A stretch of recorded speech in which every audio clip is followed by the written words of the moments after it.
I'm standing near Kautai Lagoon here in Port Townsend, where on Saturday, a baby who was just a few weeks old was found dead in the bushes. An autopsy is being performed today, but no matter the cause of death, a prosecutor here in town says this death could have been prevented.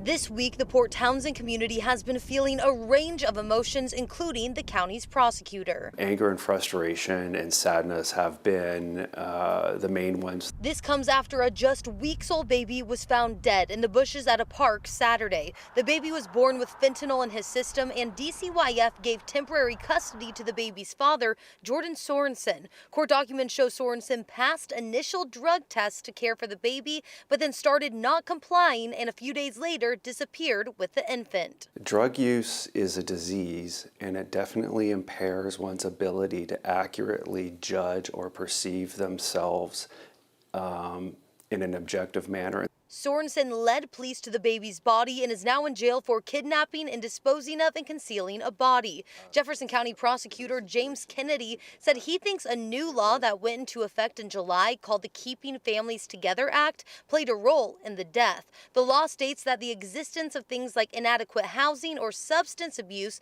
does not by itself constitute imminent physical harm. I don't want to see this happen again. This was a foreseeable result, and I don't understand how the legislature did not contemplate this happening when they passed this law. One state representative introduced a bill this session to try to reverse some of the language in this law. And if you're using hard drugs like fentanyl, you just do not have the capacity to parent your child, especially if they're a baby. This new bill could remove a child from their parents if they are using illegal substances like fentanyl and help caseworkers address the dangers.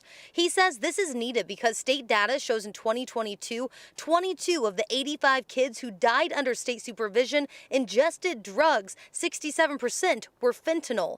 Back in Port Townsend, Attorney Kennedy says some sort of action needs to be taken in Olympia to protect kids across the state. It's preventable, and I don't want to see another child die in circumstances like this.